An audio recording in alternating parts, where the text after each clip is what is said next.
Okay, I thought we should look at a few highlights from the World Blitz Championship. Let's look at Carlsen's white to start off with in this video. So here he was against Khachaev, TKA, I don't know how to pronounce it, Khachaev 2642. So he played D4 here. So avoiding mainline sort of royal pairs in exchange for the Scotch, Scotch game. So in fact, I cheat and look at the score sheet. Yep, C45 Scotch game. So the synergy check. So knight F6, knight C3, queen E7. It's an interesting position already. So white's castling queen side. So he's offering B4. I think that's immune as a bishop B6. So he protects his e-pawn now, and let's see an interesting tactical highlight here. So bishop B5. Black was under pressure. Queens came off, and I have looked briefly at these guys just quickly earlier, a few minutes earlier, and I think there was a tactic coming up soon to win a pawn. So this is fairly solid play considering it's blitz, 3 minutes each, 2-second increment. Here I think there's the tactic coming up. So knight E5, and there's a beautiful knight takes G6. And I think that was like winning a pawn. So if F G, rook E6, if rook takes, there's knight F8. So black starts to be in trouble. And what's worse is, after winning C2, the black king is in real trouble with A6, because rook B7 is a big threat of mate. So that's how Carlsen finished off Khachaev. So I'll press F10 to go to the next game. Kramnik. So centre counter with queen D6. They wouldn't play this in longer games. Surprise weapons. There's an emphasis on surprise weapons. Well, these Kramnik's putting some emphasis here. So knight B5, C4. Exciting stuff. So white's got the hanging pawns in the centre. Interesting structure. Is D5 a constant threat though? Carlsen, does he use it? Uses it now. But can the pawn be blockaded, or is it vulnerable? Well, the queens came off. Now knight B5, so it seems A7 is being targeted. It's taken. And now it's D6. But it's a strange game how it finished, because alright, if rook D1, C7's and pre, but here it seems black's doing slightly better, getting two pieces, but then there's rook D6 and it's hard for to coordinate. In fact, I think Kramnik lost on time here, so that's a shame. So next game against Ivanchuk. Ivanchuk actually took this game off Carlsen, so playing another novel system, knight C6. So they've all gone crazy in this Blitz Championship. This is Chigorin, respecting the early Russian great chess player Chigorin. Except okay, so Ivanchuk is accepting double pawns now. So E3, bishop D6, now bishop C4. So has black got a dynamic game here? Well, he's got the two bishops. I have to turn off this iPhone. It's really, I don't know, annoying. So A5, rook A1.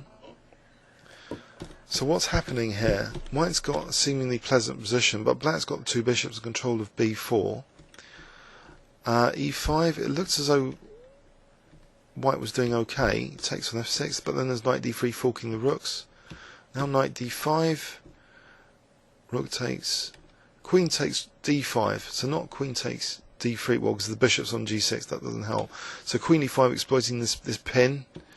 Bishop takes E1 though, so Carlsen is getting out tacticked, it seems. So bishop F2, black's material up, Carlsen resigned. So a bit of a disaster there against the Chigorin.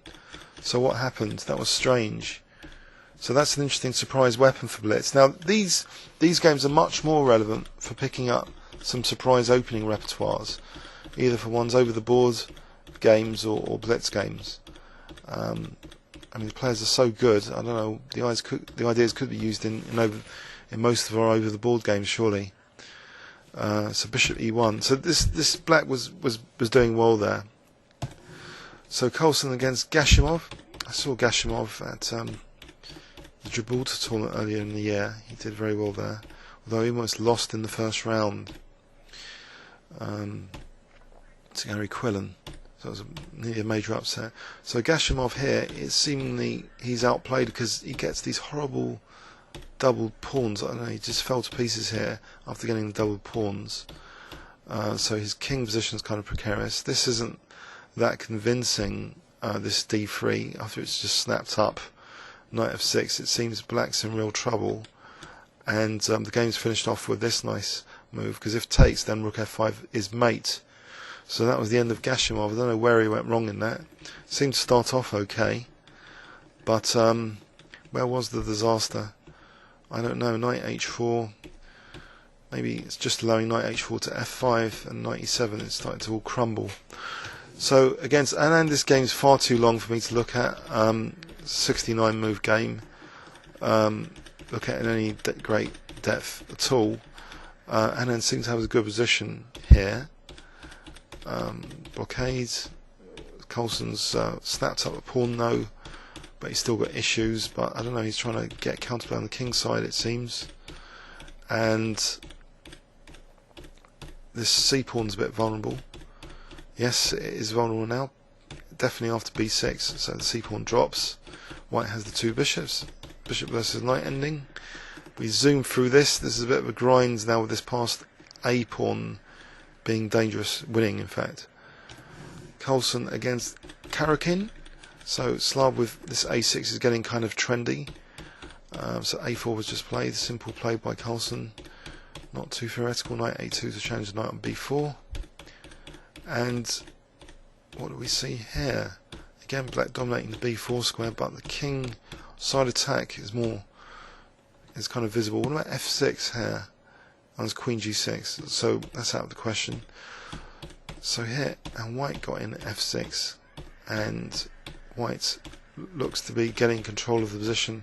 Again, hanging pawns, nice timing e4, big passed d pawn, which translates into a tactical pin, which translates into winning the exchange. So it seems white's the exchange up, bit of technique, sacrificing back the exchange to transpose into an easier rook and pawn ending, easier to win for Carlsen. So that's how he disposed of Karyakin. Now Mamadreov, so this was Grunfeld with bishop e3, queen d2. Do the queens come off? Yes.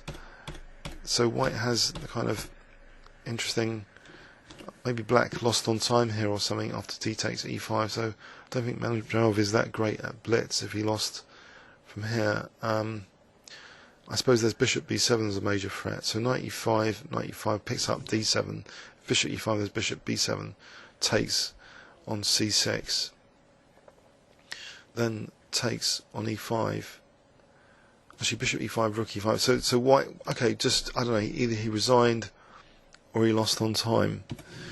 So Ponomarov, again this Scotch game being used with a quick queen e2 and castles queen side, so very exciting stuff. Might try this myself in blitz, something to pick up there. So he's getting nice pawns on the queen side and able to pick up the b7 pawn, and now either Ponomarov lost on time or resigned. His position looks bad.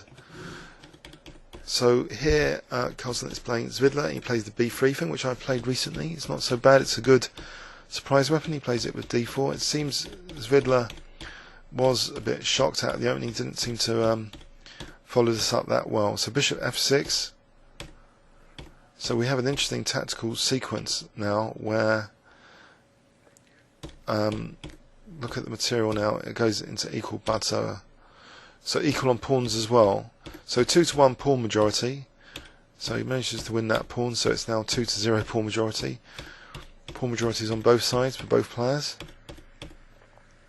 The f pawn needs to be kept in check, or the bishop needs to be sacrificed, and this is enough to at least win on time or the position, actually, because the bishop's getting overloaded here.